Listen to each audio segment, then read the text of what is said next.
Pentagon spends $333 million to keep fighter pilots' helmets combat-ready. The U.S. Defense Logistics Agency awarded Rockwell Collins ESA Vision Systems, a Fort Worth, Texas company, an estimated $333 million contract to supply spare parts and repair services for the Joint Helmet-Mounted Cueing System, a fighter pilot's helmet that doubles as a targeting computer. The system, known in defense circles by its acronym JHMCS, tracks exactly where a pilot's head is pointed and projects targeting information directly onto the visor, letting the pilot lock a missile onto an enemy jet simply by looking at it rather than pointing the entire aircraft's nose at the threat first. Paired with the AIM-9X Sidewinder missile, that capability lets a pilot engage targets in a cone stretching more than 80 degrees to either side of the aircraft's nose, a technique the military calls high off-sight targeting. In plain terms, a pilot can shoot at something well off to the side of where the jet is actually flying,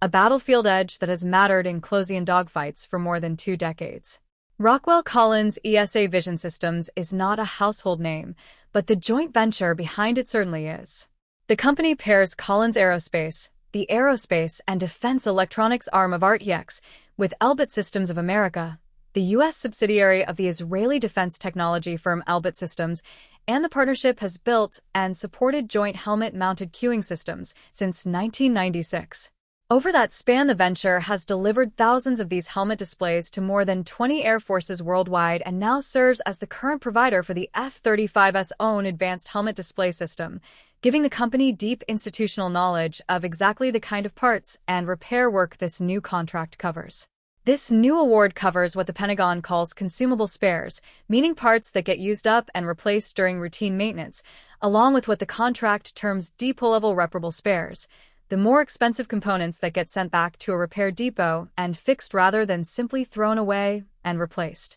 Both categories keep JHMCS units flying on 3 of the U.S. military's workhorse fighters, the F-15 Eagle, the F-16 Fighting Falcon, and the FA-18 Hornet, aircraft that together form the backbone of American and Allied tactical air power, even as newer stealth fighters like the F-35 enter service alongside them. The Defense Logistics Agency structured this as a sole-source acquisition, meaning it awarded the work directly to Rockwell Collins ESA Vision Systems without opening the contract to competing bidders, citing a specific legal justification under federal acquisition rules that permits skipping competition when only one source can reasonably supply the parts. That makes sense given the company's decades-long role as the sole provider of JHMCS hardware, a position that leaves the Defense Logistics Agency with little practical alternative if it wants parts that fit the helmets already worn by thousands of pilots. The contract runs as a 6-year base period with an additional 6-month option,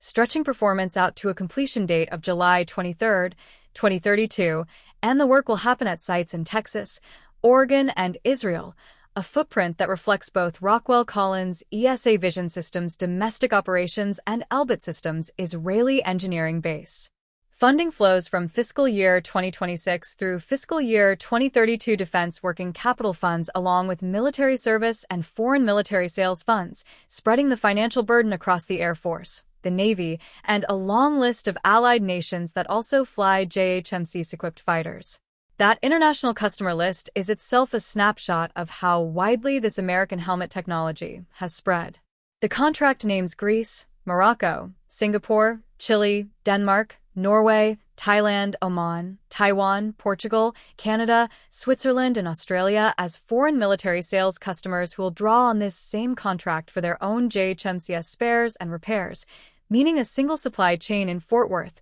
Texas now underpins fighter pilot readiness on nearly every continent. The Defense Logistics Agency Weapon Support Office in Warner Robins, Georgia, is managing the contract on behalf of all of these customers, a level of logistical coordination that rarely makes headlines but keeps Allied air forces flying missions that depend on split-second targeting decisions. The contract announcement does not specify how many individual helmet units or repair jobs the $332.6 million ceiling is expected to cover over its 6-year span, nor does it break down how funding will be split among the Air Force, Navy, and the 13 allied nations named as customers. What is clear is that a technology first fielded more than 2 decades ago, one that lets a pilot kill a target simply by turning their head, remains central enough to modern air combat that keeping it supplied and repaired is worth a nine-figure Pentagon commitment stretching into the next decade. A reminder that some of the most consequential pieces of military hardware are not the jets themselves, but the gear strapped to the pilot's own head.